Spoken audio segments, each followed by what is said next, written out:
Ahora Tómala. Y vamos a salir estamos al aire. saliendo al aire en este mismo Gracias, yo. minuto y momento. Alberto, ¿de ¿Cómo qué curso están? eres? Disculpa, no conozco a Alberto. Alberto es del Séptimo B. séptimo B. Séptimo B. Séptimo B. Ok. Qué bueno que. ¿Y por qué, qué te interesó de este espacio? ¿Qué esperas de este espacio? ¿Lo puedes repetir que no lo escuché? ¿Qué esperas de este espacio? ¿Por qué estás acá? ¿Qué te llamó la atención? ¿Me escuchas o no? ¿Son muy bajitos? ¿Me escuchas ahora? No, parece que no. Se quedó pegado, parece. Estoy con interferencia, que como todo tiene el micrófono activado, tengo mucha interferencia. No escucho cuando hay mucha interferencia. Estamos al Ok, aire, chiquillos. Voy a aprovechar de hacer un ok, saludo. ok. Hola, hola. Queridos y queridas trigaleras, comunidad, ¿cómo están? Muy buenas tardes. Estamos con el Exacto, estamos con Alberto del séptimo año B que nos acompaña, el profesor Francisco Yáñez, el profesor Alfredo Yáñez, y junto a ellos hoy día vamos a tener este espacio de conversación sobre ética en la ciencia.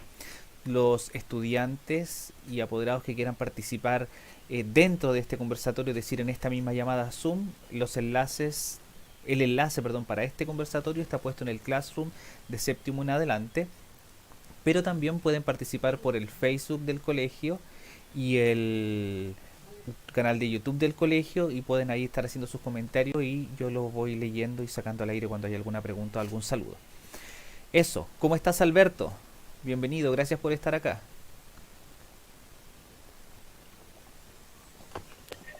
Sí, es todo bien. Qué bueno, Eh, Alberto. Profe Fran, profe Alfredo, ¿cómo están? Aprovechamos de saludar mientras se van uniendo más personas. Hola, hola a todos, a todas. Yo estoy bien, emocionado por hacer este espacio, participar de este espacio de, donde se complementa ciencia y filosofía con Eric, con el profesor Francisco. Cuando nos presentaron como profesor Francisco Yáñez y Alfredo Yáñez, somos como Yáñez y Yáñez, así como un acto circense, que venimos a hacer el show de la filosofía, la ciencia, el pensamiento acá. Justamente el dúo dinámico. Hola, colega. ¿Cómo está Eric? Alfredo. Hola, Alberto. Buenas, querida comunidad del Trigal. Saludos para todas, todos. Todos, que estén muy bien. Muchas gracias por esta invitación, por estar en este espacio. Vamos a conversar un poquitito, hacer una conversación un poquito más distendida, eh, y problematizar algunos aspectos de lo que es la actividad científica, lo que ha sido la ciencia y su relación muy estrecha con la filosofía. ¿Ya?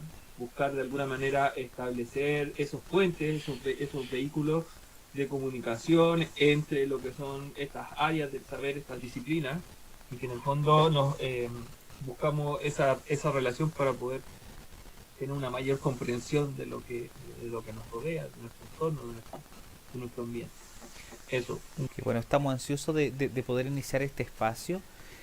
La pregunta con la que quiero que comencemos a discutir es ¿por qué hablar de ética en la ciencia?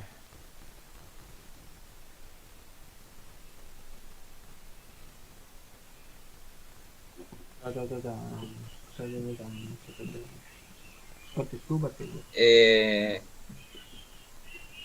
podría, podría empezar haciendo como, antes de como, no sé, cómo decirlo, entrar en materia. Claro, para mí la pregunta nunca está de más, como para la actividad poner en cuestión es mantener, es también preguntar, no solo por metodología, sino que también como preguntar por la legitimidad de ciertas prácticas, más que de... Y eso mantiene siempre fresco el conocimiento, mantiene siempre fresco como nuestras prácticas como teóricas, políticas, filosóficas, científicas, éticas. Entonces preguntarnos por qué es siempre estar atento a qué es lo que qué es lo que estamos haciendo. O sea, siempre se usa la metáfora como de la persona robot que hace las cosas y es como un engranaje de una cosa, y que no se pregunta por el accionar o por el devenir de la cosa de la que está participando. Sea esto un proceso, sea esto una institución, sea esto una metodología, como puede serlo la ciencia.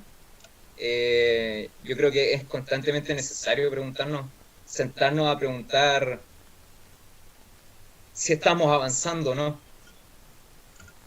No sé qué opina el profe. Yo creo que de alguna manera yo no soy muy especialista en el área.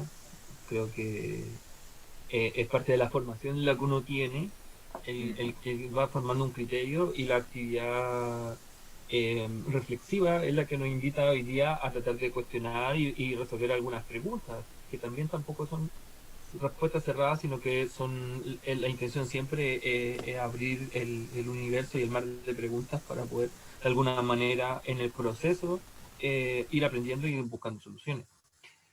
Yo considero que en algún aspecto, efectivamente, cuando nos preguntamos sobre la ética, en el caso de la ética secas o en el caso de la ética de las ciencias o en la actividad científica, que son dos aspectos un poco separados, pero que van de la mano, estamos preguntándonos básicamente por lo que hacemos, qué hacemos, qué es lo que estamos llevando a cabo, cómo procedemos, cómo resolvemos y cómo abordamos esta actividad que es la ciencia o lo que es la filosofía, lo que es la política.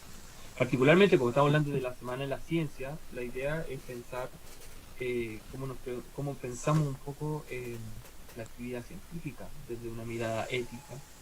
Y en ese sentido, de alguna manera, hay varios elementos a lo largo de la historia que vienen dando cuenta de que, como dice el profe en el Alfredo, más que una metodología estricta, rígida, que sigue ciertos cánones o estructuras o caminos a seguir, lo que buscamos de alguna manera en la reflexión es estos valores fundamentales, transversales a las culturas, a los espacios geográficos, a las comunidades, que de alguna manera nos hagan tener un mejor vivir, un mejor estar, un mejor convivir dentro de este mundo, ¿bien? Y dentro de eso hay ciertas actividades o prácticas científicas que pueden reforzar estos valores, estas formas de organizarnos socialmente, y hay otros tipos de prácticas que de alguna manera han estado siempre vigentes y han estado de alguna manera de forma subterránea, mantenida, y que de alguna manera están en disputa, en permanente tensión y disputa respecto a cómo se hace ciencia, para qué se hace la ciencia, cuál es su finalidad, cuál es su objetivo, a qué tiene que servir la investigación científica. Se ha demostrado hace un buen tiempo de alguna manera que no es neutra, sino que responde a todos los intereses humanos y todas las contradicciones que nosotros también conllevamos. Entonces, preguntarnos por qué es importante una ética en la ciencia, o por qué tiene que haber una relación entre la ciencia y la ética, es básicamente para preguntarnos cuáles son aquellos valores, cuáles son aquellas prácticas y formas modos de ser, modos de estar, modos de convivir que queremos desarrollar para el futuro. De alguna manera, hoy día el presente nos interpela con diferentes problemáticas en las cuales tenemos que buscar maneras de tratar de resolverlas desde ciertos principios, desde ciertos puntos en común, y desde ahí construir estos caminos. Entonces, yo creo que la ética de alguna manera nos lleva a reflexionar desde dónde compartimos, cuáles son estos valores comunes, cuáles son estas costumbres desde las cuales podemos empezar a forjar nuestras comunidades, nuestros espacios locales, nuestros vínculos, y una ciencia que esté también relacionada con las necesidades de las personas. Y ahí vamos a entrar más en detalle, yo creo, con respecto a qué entendemos por esto. Eso como para empezar, no sé si... Me gustaría, ¿puedo contrapreguntar? Vale. La idea es precisamente que vaya Después. Alfredo el Sí, que sí, ahí ya. nos va a ir haciendo las pautas de si vamos avanzando o nos detenemos en algún momento.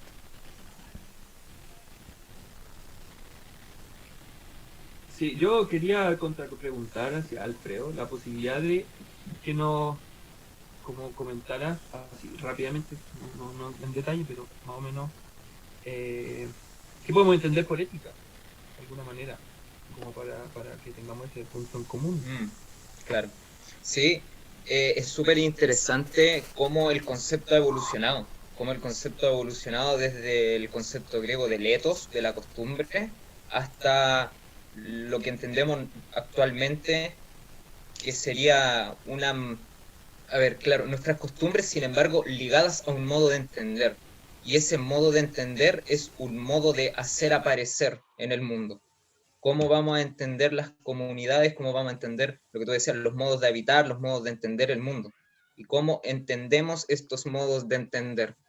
Entonces, lo que me surgía escuchándote respecto de esta necesidad de tener una discusión ética es tener una discusión que por un lado nos obliga a definir. Ahora en nuestra semana de la ciencia hemos trabajado la ciencia, pero ahora nos sentamos como a definir, y definir es una expresión súper precisa, o sea, establecer un marco que lo define, que lo establece, pero también que lo limita. O sea, también preguntarnos cuáles van a ser los límites de esa ciencia, pero preguntarnos qué límites tiene la ciencia, así como qué límites puede, lo que puede entender la ciencia, hasta dónde puede llegar, o en su práctica, en su praxis, hasta dónde puede llegar.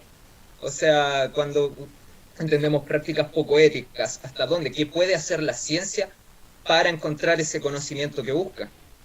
Entonces, para hacer como un marco general para los que nos escuchan y las que nos escuchan, esta pregunta ética sería definir qué entendemos por ciencia, qué vamos a definir como ciencia y cuál va a ser el marco que vamos a establecer, o sea, qué puede conocer y qué puede hacer para conocer eso que quiere conocer.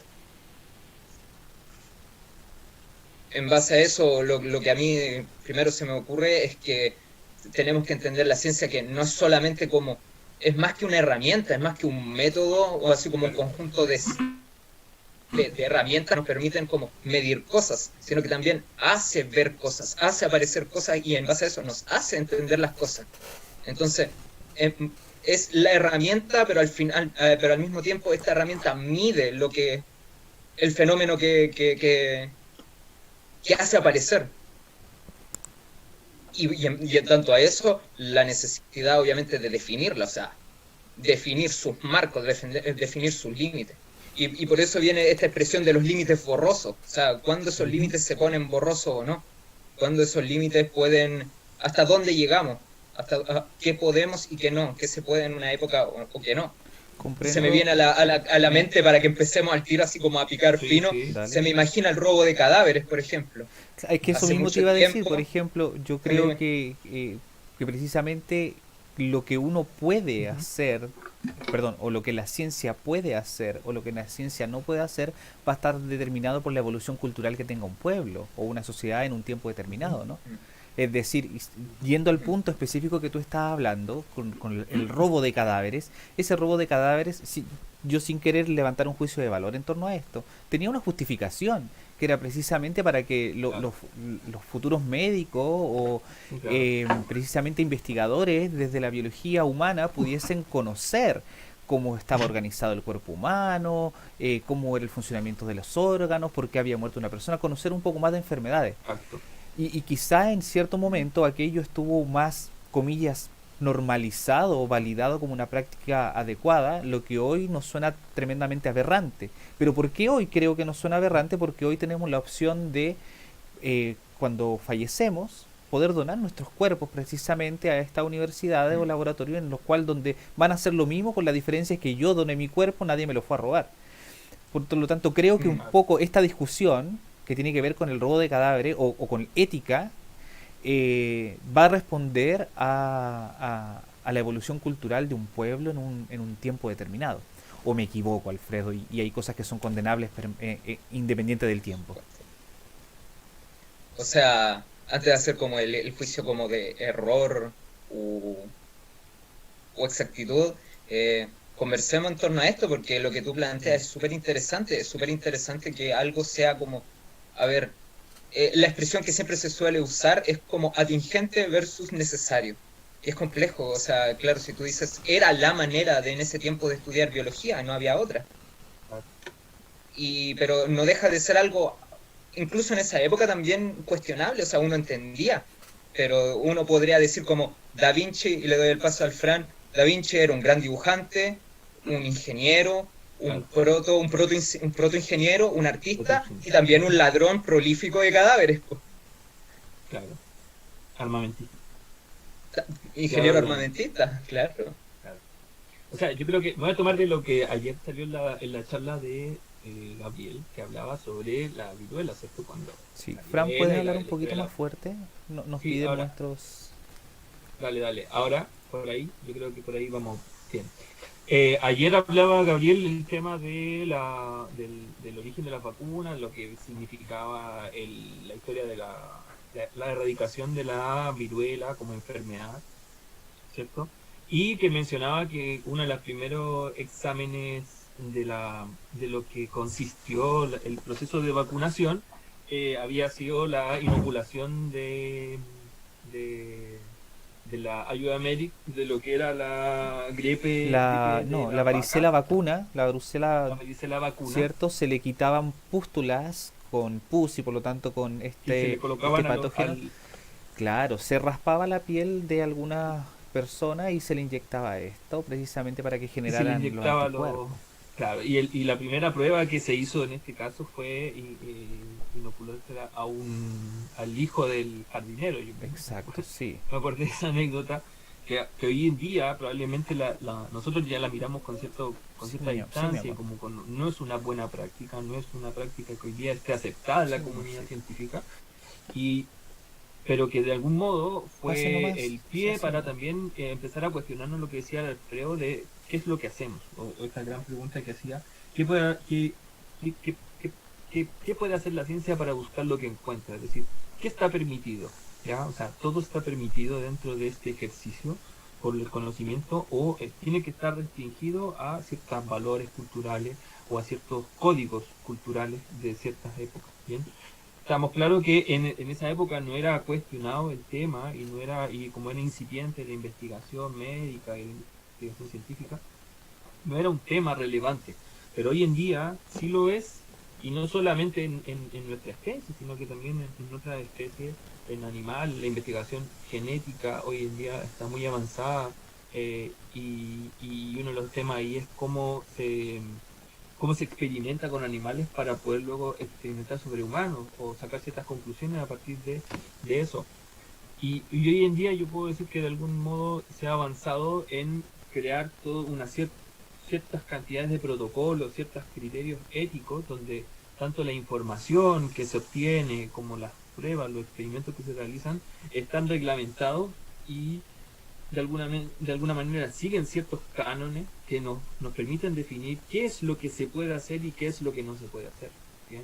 O sea, de algún modo nos hemos puesto de acuerdo como humanidad, como comunidad global, como comunidad científica de alguna manera, de decir que todo lo que nosotros podemos conocer, podemos utilizar ciertas herramientas, podemos utilizar ciertos procedimientos y tenemos que velar por la integridad de las personas, por la integridad de sus derechos, etcétera. Todo esto ha generado de alguna manera un marco conceptual, un marco ético que nos permite de alguna manera desenvolvernos y realizar prácticas científicas acorde a la vigencia de estos tiempos.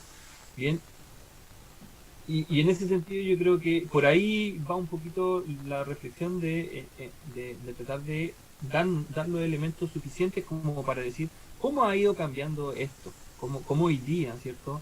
Vemos que es de sentido común de algún modo, no sé, hablar de que hay intereses económicos, ¿cierto? Detrás de ciertos procesos sociales, de ciertas enfermedades, y que yo veía como para preparar esta charla un poco, había como, si uno googlea como ciencia y ética, aparece como el, el Alfredo quizás no puede ayudar, aparece un médico en su izquierda, eh, no, ¿cómo? Ayúdame. ¿Hiparquía? Hiparquía, no es hiparquía. No. Por un lado aparece un señor con su maletín de incentivo económico y por otro lado aparece el padre de la medicina, eh, Hipócrates. Hipócrates, por ahí ya. Hipócrates, ¿cierto?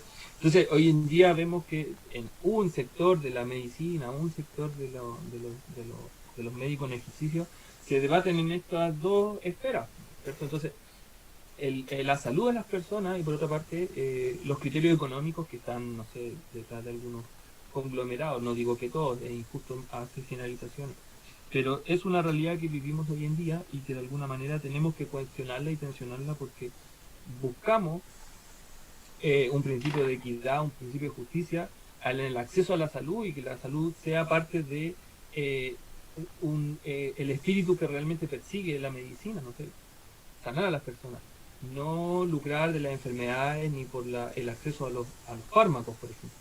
Entonces, por ahí yo creo que va un poco reconstruir este camino, este largo camino que no han sido 20 años, han sido 100 años, 200 años, en los cuales la ciencia ha tenido que ir desarrollando procedimientos y metodología y constante reflexión sobre lo que puede y lo que no puede hacer. Claro, en base a eso, lo que se me viene a la cabeza, que justamente, bueno, lo que estamos haciendo nosotros es hacer como, ponernos en el lugar de generar una comisión de ética, y sentarnos a conversar así como vamos a hacer nosotros la comisión de ética del colegio, ¿qué vamos a hacer? Pero también el ejemplo que tú dabas, como estos intereses, claro, pensaba como por ejemplo en el proyecto Manhattan, o sea, la investigación podría generar así como reactores que dieran energía eléctrica a un país o generar una bomba. Entonces, ¿cuáles son los intereses que generen que la investigación se desvíe hacia un interés y no hacia el otro? Más allá de, bueno, la cuestión del premio Nobel y toda la cuestión, como toda la manera, esta idea de querer subsanar esa cuestión, también la investigación en torno como a la piel, podríamos haber encontrado como, no sé, la investigación en torno a, no sé, melanoma o lipoma, pero prefirieron inventar el gas sarín. Entonces es como, claro, ¿cuáles son esos criterios que sí permiten, bueno, la investigación para... Tomemos esta investigación médica y convirtámosla en generar el arma más efectiva, más cruel, en vez de generar como, no sé, la vacuna más... También aparte, más efectiva para tal o cual patógeno. Pero, claro, o sea, seguimos como en este rol de intentar hacer una simulación de un comité ético en el que nos preguntemos como hasta cuándo, hasta dónde. Y estos ejemplos que salen, hay un montón, pero casi siempre, ahora recogiendo lo que tú decías, como estos últimos 200 años, en estos últimos 100 años, 100, 200 años, han sido traumáticos en torno a la guerra. Entonces, cómo estas guerras mundiales generaron también espacios, ¿cómo decirlo? Son espacios jurídico-políticos donde ciertas normas éticas y ciertas normas jurídicas se suspenden. Claro, se suspenden y, bueno, la experimentación en campos de exterminio era legal. Y a través de eso... Pero no era la manera más ética, entonces es como cuando decimos, y no sé, no estamos, por supuesto que no estamos a favor, pero ¿qué hacemos con eso? ¿Qué hacemos como con los avances que logró, ponte tú, la medicina nazi en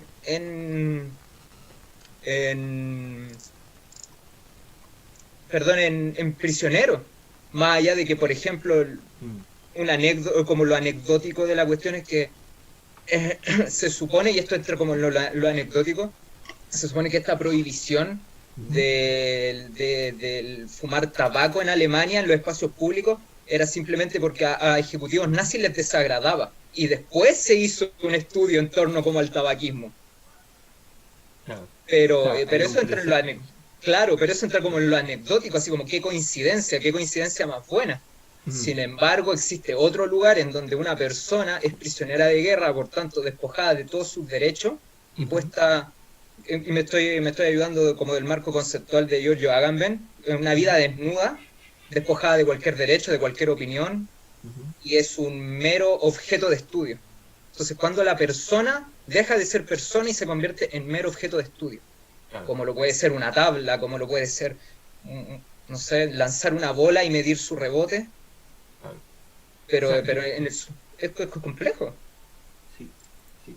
Yo creo ¿Cuál que, es ahí Eric, ¿cómo se llama? El indicador que nos dice a todas las personas que estamos de alguna manera ligadas a la ciencia si esto va por un camino adecuado, y lo quiero poner en esas palabras, o ujú, si esto va en un camino inadecuado. Es decir, ¿dónde está el límite?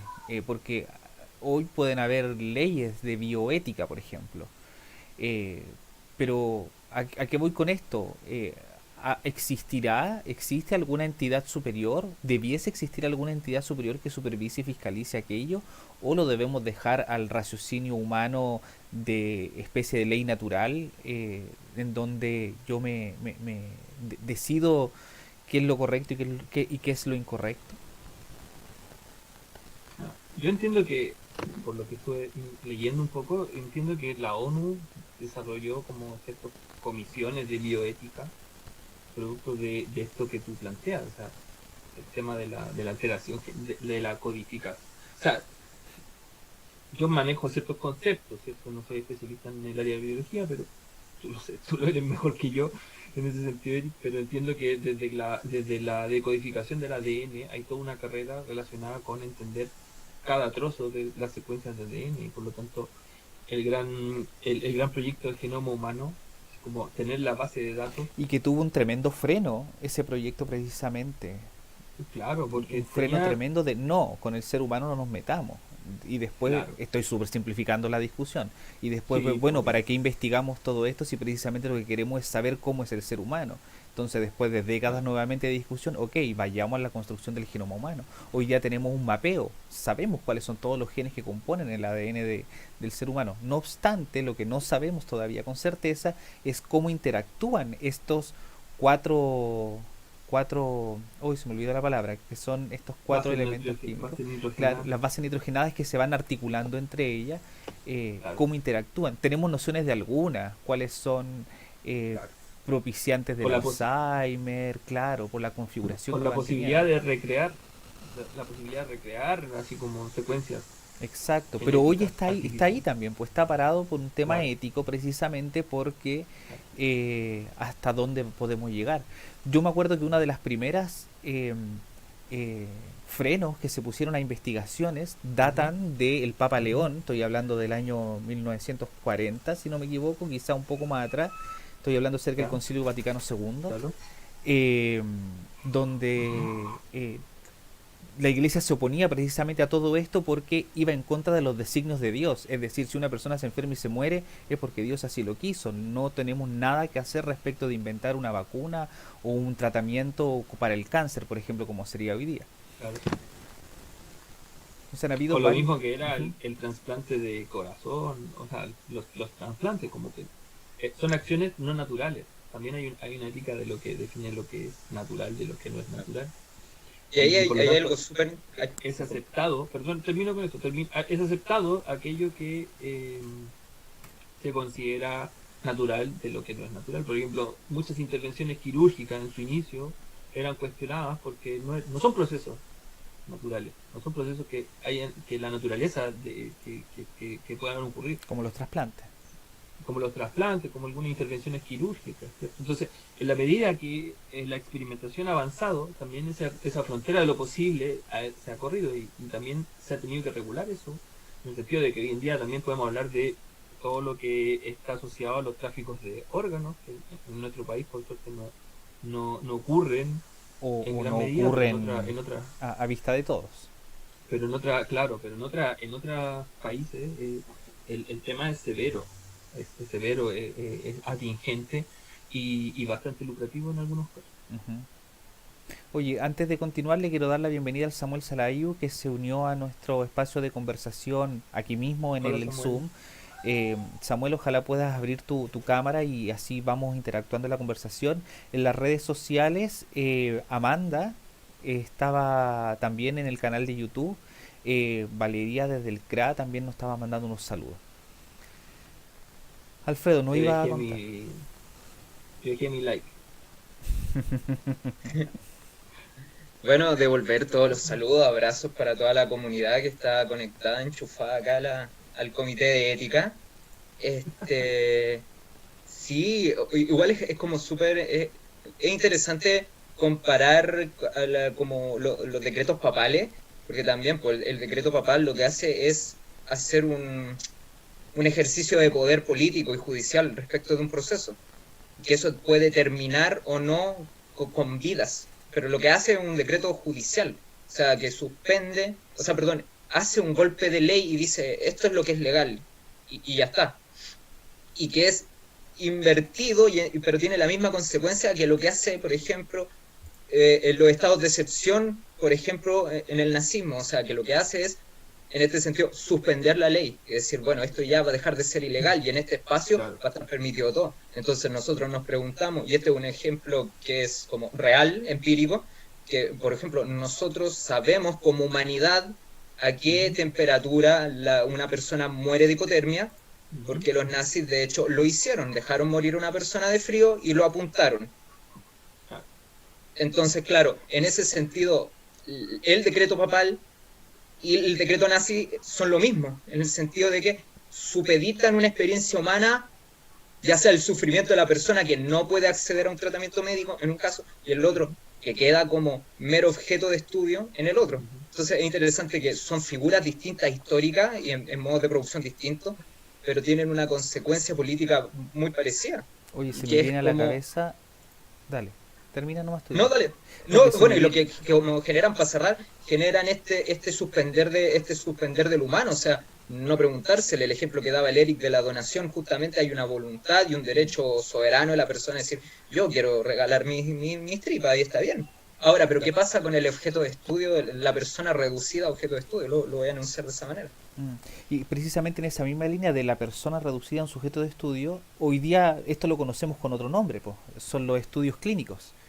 Los estudios Claro. clínicos se realizan a un universo de personas reducido, acotado, algunos con tratamiento, otros con placebo, pero finalmente se prueba. Ahora, y el formulario para que una persona entre, por ejemplo, a un estudio clínico es eterno de firmas en donde yo autorizo precisamente y tomo conciencia por escrito de que me pueden pasar todas estas cosas porque es un estudio para ver si tal tratamiento para el cáncer es efectivo, si tal tratamiento para la diabetes es efectivo, para la hipertensión, etcétera. Entonces, hoy lo conocemos esto como estudios clínicos y cuando salen a la luz tenemos algunos resultados. Por lo tanto, quizás hemos ido evolucionado sociopolíticamente en cómo comprender estos fenómenos de estudio humano. Con la diferencia, y aquí yo quiero hacer la salvedad, de que está el derecho mío de querer participar de un estudio clínico de forma voluntaria a el no poder hacerlo, no poder hacer ejercicio de mi libertad porque soy un prisionero. Ahí está la diferencia. Sí. Sí, sí. Yo quería comentar a propósito de este debate o propuesta de ideas. Claro, yo particularmente yo vengo del área como de la física, ¿cierto? Y la física no trabaja con personas, ¿no? Es como un tema anexo, ¿cierto? Está situado en el mundo de las cosas, más que en el mundo del humano. Por lo tanto, en muchos aspectos la física ha carecido de esta discusión respecto a lo que es como lo ético, ¿bien? Y que está más centrado en las carreras académicas y las competencias académicas respecto a quien postula ciertas teorías, eh, Quizás hoy día está un cierto, poco más así. cierto aporte científico. Claro, o sea, yo quería hacer como la reconstrucción histórica, porque también hay que pensar que la ciencia es joven dentro de la historia humana. Estamos hablando de 200, 250 años, 300 años de madurez científica, ¿ya? No estamos hablando de una disciplina que tenga más tiempo, más data. Entonces ha ido evolucionando respecto a lo que es posible realizar o no. Y particularmente, claro, hay un tema, y yo ahí concuerdo con lo que dice el Eric, en el presente, hoy en día, el área científica, la física, la biología, ¿cierto? ha tenido un vuelco y ha tenido un giro respecto a cuestionar esta idea de neutralidad de lo que es el ejercicio científico. ¿Bien? O sea, ahí vemos que hay mayor compromiso tanto de biólogos marinos por lo que son los ecosistemas acuáticos, y hablábamos internamente con el Alfredo, ingenieros forestales que están preocupados por el bosque nativo. eh, en el caso de lo físico, gran preocupación por el tema de la energía nuclear y cómo la energía nuclear puede de alguna manera entregarnos varios beneficios en términos energéticos, es decir, abastecernos de toda la energía que necesitamos por un largo plazo a costa de los desechos radioactivos. Y que básicamente Europa ya viene tratando de alguna manera de desecharlos, y Latinoamérica está tratando de entrar a este barco de la energía nuclear, pero con todos los debates que ello conlleva. Eh, y yo creo que de a poco, ¿cierto? De a poco se han ido humanizando las ciencias, y en ese sentido esta pretensión de neutralidad, de objetividad, que, que, que le hace bien en el sentido de que nos permite obtener una verdad y un conocimiento que es válido tanto aquí como en otras partes del mundo, y sobre todo en el mundo de la medicina, de las enfermedades, que podemos tratar de conocer las diferentes realidades de una diversidad de una población en específico, eh, y han ido cambiando esta mentalidad de esta confianza ciega en la objetividad de nuestra razón, de nuestra mente, por un conocimiento un poco más contextualizado y comprometido con las realidades sociales en las que estamos, porque también no solamente hay que pensar en la historia como un proceso que ocurrió, sino que estamos viviendo las consecuencias de un pasado, y que nos produce nos invoca a pensar un futuro no tan auspicioso, y desde el cual tenemos de alguna manera que desarrollar ciertos cánones o criterios eh, éticos, filosóficos, científicos incluso, donde nos llame a participar, donde estemos interesados y comprometidos por la biodiversidad, por ejemplo, donde no solamente lo que importe sea el progreso económico y científico y tecnológico, como fue un paradigma que imperó gran parte del siglo XX, incluso hasta hoy en día, sino que también tenemos que velar por la subsistencia de las generaciones futuras. O sea, hay un tema ahí importante que hay que ir reflexionando y pensando y dándole alimento a esa discusión, porque en el fondo el llamado que tenemos hoy en día es la preservación de nuestra especie, y no solamente nuestra especie, no solamente pensando en lo humano, el antropocentrismo, sino que en el conjunto de especies que dan sustento a la vida en nuestro entorno. Claro, nuestra biosfera. El último caso yo creo que es como emblemático. ¿Ah? No decías, nuestra biosfera. ¿Cómo?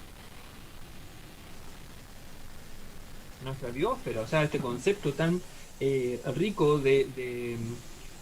tan nutritivo en sí, que es considerarse como un organismo, un macroorganismo, en el que están todos los elementos de este sistema confluyen e interactúan entre sí y dan vida a lo que conocemos como entorno. Entonces, esta idea también que era muy propia de la ciencia del siglo pasado, de no sentirse parte del objeto, ¿cierto? De apartarse, de separarse de lo que se observa. eh, Hoy en día vemos que es necesario, y así lo han mostrado como varias corrientes, sobre todo la ecología, de alguna manera que estamos relacionados, o sea, tanto nos observamos a nosotros como entidad, como organismo, como macroorganismo, y por lo tanto también nuestras acciones, tanto científicas, políticas, sociales, culturales, están intrínsecamente relacionados con este contexto que no podemos ser ajenos. Yo solamente quería mencionar como un elemento para reflexionar y cuestionarnos cuál es la frontera de hoy. En el fondo es como hay varios problemas en el mundo, o sea, el hambruna es uno. Hoy día tenemos este problema económico trascendental, ¿cierto? Que nos ha afectado a varios continentes. Pero hay uno que es relevante, y que es el agua, por ejemplo. O sea, para esto también estaba viendo algo, y uno de cada 3 personas, o sea, un tercio de la población, no tiene acceso a agua potable. Entonces, ahí viene la pregunta irrelevante. Es decir, ¿dónde están las prioridades? No solamente de los políticos, sino que de las comunidades, incluso de las comunidades científicas. ¿Dónde están las prioridades?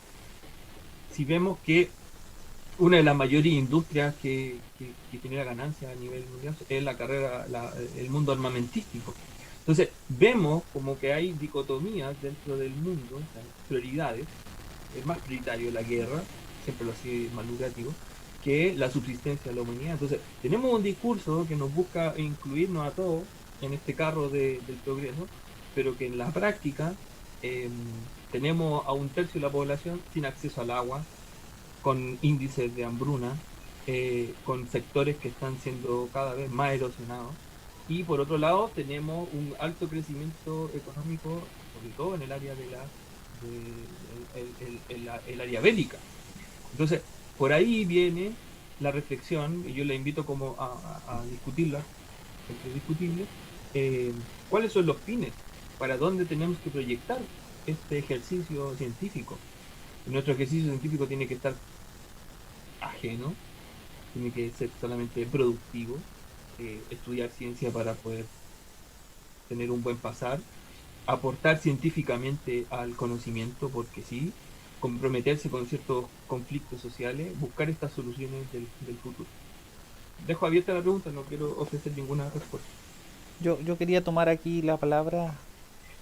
Pucha, qué interesante es todo esto. A mí se me van surgiendo varias interrogantes y cuestionamientos y cosas que decir al mismo tiempo.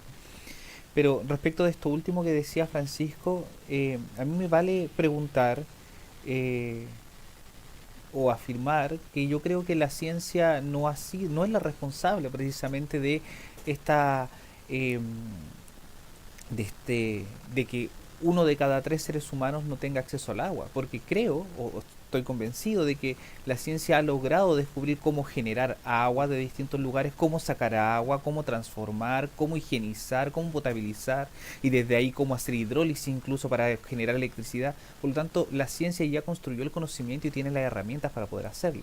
No obstante, hay un pero político importante, sobre todo, por ejemplo, si Claro. tú hablaste de África, sobre todo lo que sucede ahí, porque tenemos la tecnología para hacerlo. A nivel planetario tenemos los recursos para llevar esta tecnología a este lugar del mundo. ¿Qué es lo que no hay? Es voluntad política para precisamente llevarlo allá. Porque las únicas iniciativas que se han realizado, por ejemplo, son aquellas que responden a una fundación o al voluntariado de algunas personas, no a movimientos políticos potentes, eh, un grupo de países asociados, ponte tú, en Mm. llevar agua a África y en un plazo de 5 años tenerlo instalado, un sistema que se podría haber subsanado hace rato. Entonces tengo peros respecto de que Ah, sea la ciencia un poco la responsable, claro. más yo veo que sea un tema político. Y respecto de este cuestionamiento, y No, con esto bueno. termino, este cuestionamiento que tú decías Sí, yo que no se ha hecho más ujú, a la biología sí, sí. o, o a ramas de la biología y de la medicina asociados con el ser humano y con los animales, precisamente por los derechos de cada uno de estos. Y tengo una cantidad de casos que puedo ir sacando ahí. También a la física se le ha cuestionado N, pero yo decía más antes que ahora. eh, de hecho, varios condenados, no nos Sí, olvidemos de Galileo Galilei, por ejemplo, y otros cuantos más que por decir que la Tierra no era el centro del universo, que la Tierra era redonda, o que tantas otras cosas más asociadas a la física o a la astronomía, que fueron tremendamente cuestionados y por lo tanto condenados también. O quiero creer que hay menos estigmas o prejuicios construidos y que entran en discusión con la ciencia. A pesar de que surgen algunas corrientes como por ejemplo que dicen que a pesar de todo esto la Tierra es plana, pero por poner un antecedente. claro. O sea, yo no intervengo y Alfredo, si quieres. Yo no soy partidario de esa idea tampoco. Yo considero que lamentablemente la ciencia es como, al igual que muchas áreas, como las artes también, son nombradas como imprescindibles, pero en la práctica están desfinanciadas, o sea, no tienen recursos para poder ejecutar todos estos grandes desafíos, ¿bien? Pero a lo que yo iba con mi comentario es que, y es la invitación que en el fondo trato de yo hacerle a los estudiantes, en el fondo, la ciencia es un camino largo, pero es un camino que tiene un sentido y ese sentido hay que otorgárselo. ¿Bien? Hay una industria, por ejemplo, que recauda más en términos de investigaciones, que es la cosmética, y que tiene una finalidad como práctica, que es abastecer de productos. Y no tiene la misma relevancia estas áreas del conocimiento que buscan, no sé, la desalinización del agua, o, o resolver los problemas de escasez hídrica de algunos sectores. Entonces, lo que yo iba con mi comentario, que en el fondo necesitamos todos nosotras, y ustedes los estudiantes, empaparnos de este sentido ético para poder desarrollar una práctica científica. ¿Bien? Yo comparto lo que dice la profe Sugei, o sea, todos hacemos ciencia porque es una forma de pensar, no es una tarea exclusiva de un científico, pero hay que dotarla de un sentido y ese sentido tiene que ver con que hoy en día hay problemas reales y concretos, el cáncer, eh, enfermedades masivas, la escasez hídrica, la erosión de los suelos, ciertas deforestaciones de ciertos lugares del continente, y que eso requiere de una ciencia comprometida con esos procesos, no una ciencia neutra que solo observa y se dedica a acumular conocimiento respecto a esos fenómenos, sino que también una ciencia que permita, no sé, me quedo con una idea de una declaración de científicos contra el cambio climático que mencionaban la necesidad de crear eh, lugares de reserva ecológica, lugares donde se preserve la biodiversidad de los territorios, eh, que esa es como la ciencia de nuestro futuro, es decir, como necesitamos proteger los pocos espacios que tenemos donde el ciclo vital se mantiene, se preserva. Entonces, la invitación, de alguna manera, es que a aquellos que les interesa la ciencia, que les gusta la ciencia, eh, la carrera académica es compleja, es difícil, cuesta, no hay tanto espacio, pero lo que tenemos que buscar de alguna manera es que tengamos un sentido ético de la ciencia y que los propósitos asociados a la investigación científica estén relacionados con estas problemáticas. ¿Bien?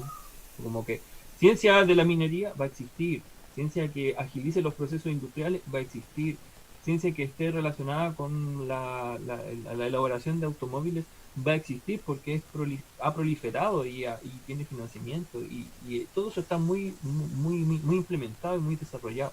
El problema son los nuevos desafíos a los cuales estamos expuestos, la pobreza, la escasez hídrica, la hambruna, y que en alguna medida desde la ciencia podemos aportar y podemos desarrollar investigación que permita superar estas problemáticas. Pero si no tenemos una comprensión ética del problema, no nos vamos a poder involucrar.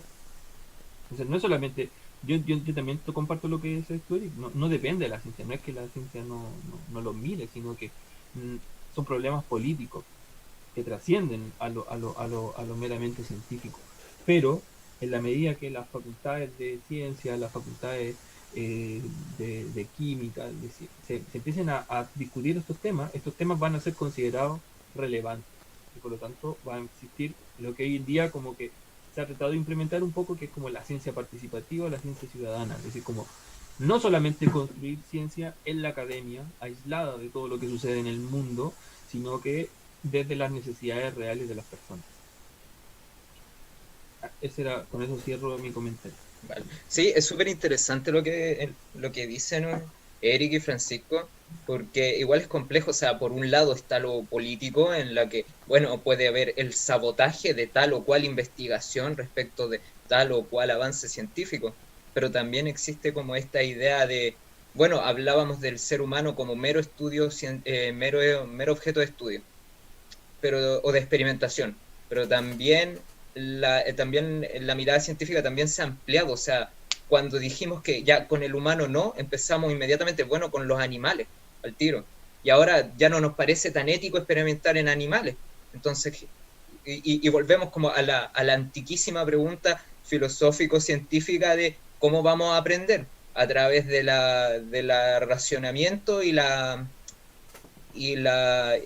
suponer lo que va a pasar, o tenemos que hacerlo empíricamente para conocer.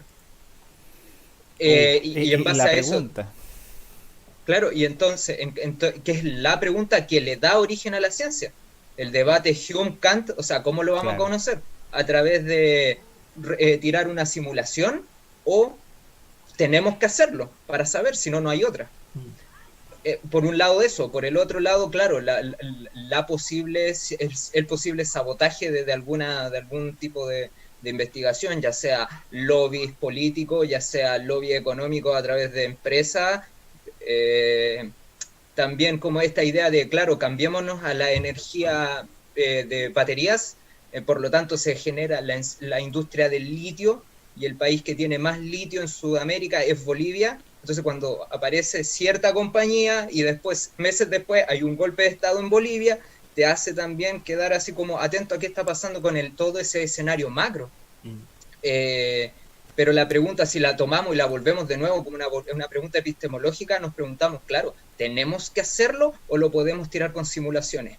Y ahora los experimentos de física, como si los experimentos físicos habían sufrido como cuestionamiento ético, no sé si tiene que ver solamente con física o con otras ramas de la ciencia, pero recuerdo el polémico caso de los cosmonautas o de Laika, que es Laica. una, para lo que no sepan, claro, una perrita que la lanzan al espacio a su muerte, Claro. porque tenemos que probar la propulsión de cohetes, más allá de y qué tan sostenible es una vida en el espacio. Entonces, claro, probablemente ahí los rusos decían, bueno, camarada Stoikov, ¿cuál es el plan de vuelta de la perra? No hay plan de No hay vuelta de plan de la perra se vuelta. queda allá. Claro, Sí, se y los queda allá y animalistas vemos. claramente ahí súper dolidos por esta situación. Pero gracias a eso de esta situación de laica se pudo aprender muchísimo respecto de qué mejorar para no matar ningún ser humano. Entonces es súper complejo porque ahí entra otra pregunta, ¿qué vale más, la vida del perro o la vida del ser humano? Ahí está la pregunta ética, que es la que hace que hagamos una línea en la arena. ¿Cuál va a ser entonces, cuál va a ser? Sí, Mm. porque también a ver, una fase de pruebas y después, no sé, recuerdo unas pruebas que hicieron de como con algo parecido a a una montaña rusa con presos, ¿verdad? Entonces, si la cuestión se desvía y se cae, bueno, ya eran presos condenados a muerte, entonces da lo mismo. Entonces también sabemos qué fuerzas, no sé, cómo afectan las fuerzas G a un cuerpo, porque lo hicimos, o sea, metimos a un tipo en una licuadora y vimos qué pasaba. Entonces también tenemos cierta información de la propulsión de un cohete, porque metimos una perrita y vimos qué pasaba y la anotamos. Entonces ahora la pregunta más compleja de eso es como, ya, digamos, digamos que para el ejercicio de pensamiento, digamos que eso no fue ético, ya, pero el conocimiento ya está. ¿Qué hacemos con ese conocimiento? Mm. Que ya tuvo un origen ilegítimo, que ya tuvo un origen poco ético, a ojos modernos, perdón, a ojos contemporáneos. ¿Qué hacemos con ese conocimiento? Entonces ahora nosotros, ¿qué decimos? Nos preguntamos así como, bueno, nosotros como comité de ética del Colegio del Trigal llamamos a todas las familias del Trigal a donar sus órganos, ¿ya? Y recuerden, por favor, los cadáveres, donarlos completos. Y los queremos todos en el Instituto Médico en la Facultad Médica de universidades prestigiosas. Entonces, complejo, o sea, vamos a tener que hacer una encuesta. ¿Cuánta gente de la familia del Trigal está dispuesta a donar su cuerpo a la ciencia? Para que tengamos estudios éticos. También es complejo porque cuando lo ponemos en abstracto sí, pero el ejercicio es cuando O sea, bajamos eso. o sea, yo creo que ahí depende del relato, y el relato efectivamente, hay un relato que nutre eso, y ese relato tiene que ver con que nosotros estamos haciendo un bien a las generaciones futuras, Ujú. en el sentido de investigar en los cuerpos, proteger nuestro espacio, nuestro hábitat, ¿cierto? Son relatos que sostienen estas decisiones. De alguna manera, claro, ¿qué hacemos con ese conocimiento? Yo creo que ese conocimiento ya es difícil de validarlo porque, a diferencia, no sé, hay conocimiento que no implica la interacción, la experimentación humana o de animales, ¿bien? Eh, pero hoy en día, como mencionaba Eric, la ciencia ha avanzado de alguna manera en crear diferentes criterios, ¿cierto? Y en la medida que el conocimiento se ha masificado, se ha diversificado, ha proliferado, como decía ayer el Gabriel, también lo escuchaba, muy interesante ese dato, que hasta los años 50 el 50% de la población no sabía leer o no estaba interesada en la lectura. Entonces, estamos hablando de una evolución en el tiempo de 100 años, y la ciencia ha sido capaz de desarrollar criterios éticos, donde la experimentación humana o de animales está reglamentada y está estructurada de tal manera para no transgredir estos derechos.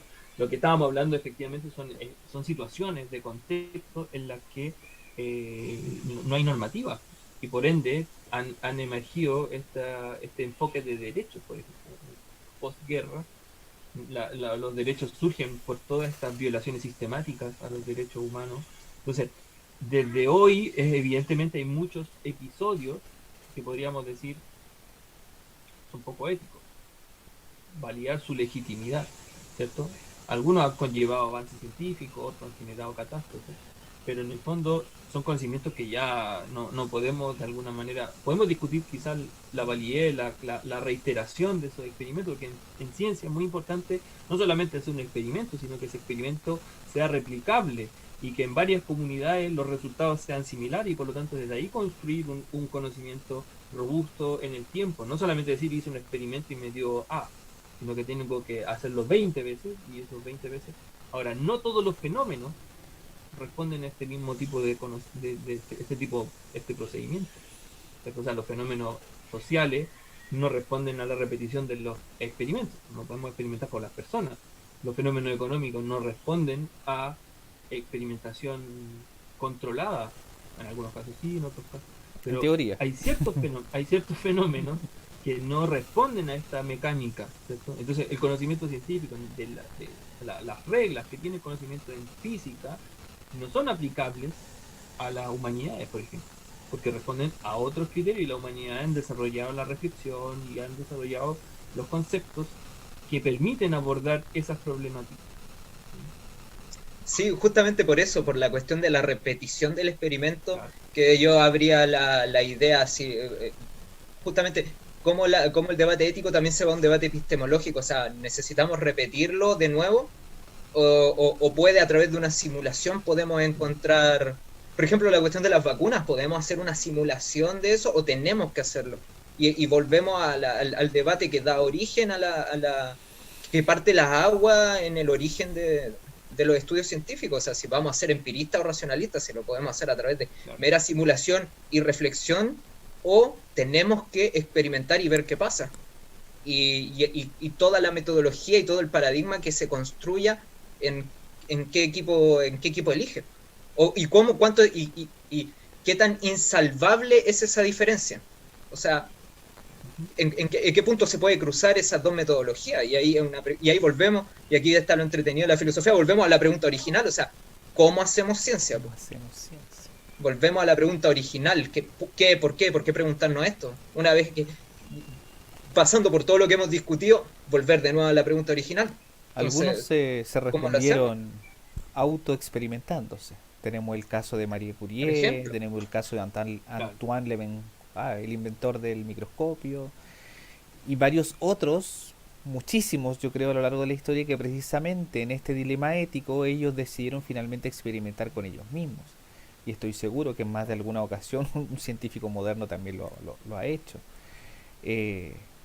Precisamente un poco entrando en esta discusión. Ahora, ¿cuál sería ahí la ética del autoexperimentarme con esto? Yo creo que sería el respeto que tenemos contemporáneamente por la voluntad humana. O sea, como si por ejemplo jurídicamente nosotros podemos dejar una voluntad, justamente que pueda haber una figura jurídica que defienda a través de un testamento la voluntad de una persona, uno podría dejar por escrito ante notario, y eso ser jurídicamente sostenible, la voluntad de ser o no ser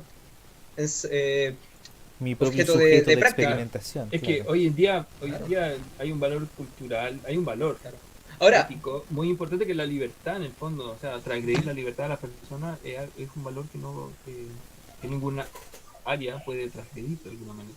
claro. Entonces, ¿Y yo qué? creo que ahí hay un límite. La Ujú. solidaridad es otro.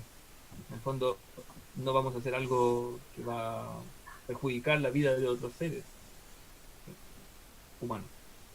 Entonces, yo creo que ahí definimos, hay una definición que efectivamente ha ido creciendo y ha ido de alguna manera escalando, y la discusión futura va a ser hasta dónde llegan estas áreas. Por ejemplo, hoy día lo que hablábamos, no sé, yo no me acuerdo si lo hablamos alguna vez en clase o en el colegio, que antiguamente el derecho era solamente la persona presente, ¿cierto?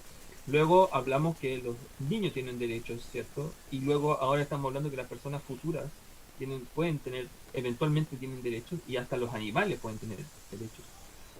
Y que estamos hablando en este enfoque de sustentabilidad, que el espacio de las generaciones futuras también tienen un derecho a recibir un espacio, un medio ambiente libre de contaminación, por ejemplo. Entonces, esto que nació como una defensa irrestricta a las voluntades posguerra, se ha ido nutriendo y ha ido alimentándose la reflexión, y por lo tanto esa frontera va aumentando, va a ir modificándose. ¿Ya? Por ejemplo, uno de los grandes temas de la energía nuclear es la contaminación de los océanos, y por lo tanto cómo eso afecta a los entornos, sobre todo el mar Mediterráneo o el mar nórdico, donde se encuentran la mayor cantidad de vertederos radioactivos.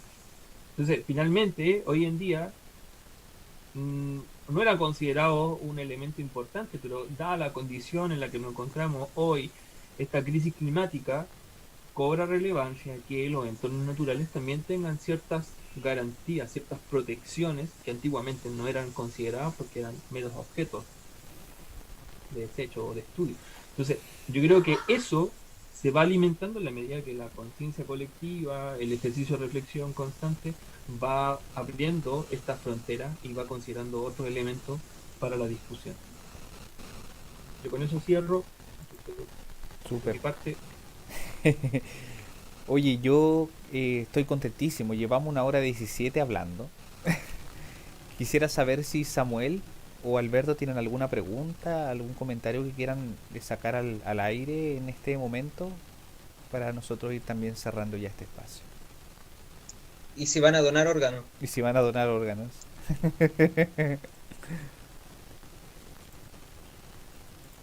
Samuel nos dice buenas críticas.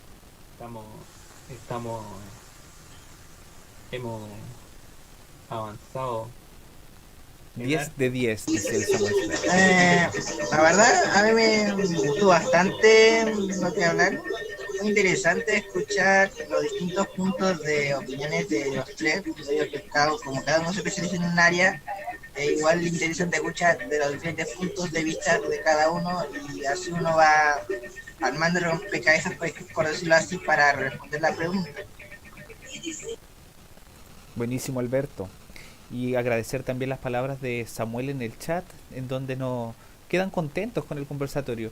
Si bien quiero decirles y sincerarnos, no tuvimos muchos seguidores en YouTube ni en el Facebook, fueron poquitos. Estoy seguro que en la retransmisión de esto vamos a tener muchos más seguidores, porque la conversación estuvo potentísima.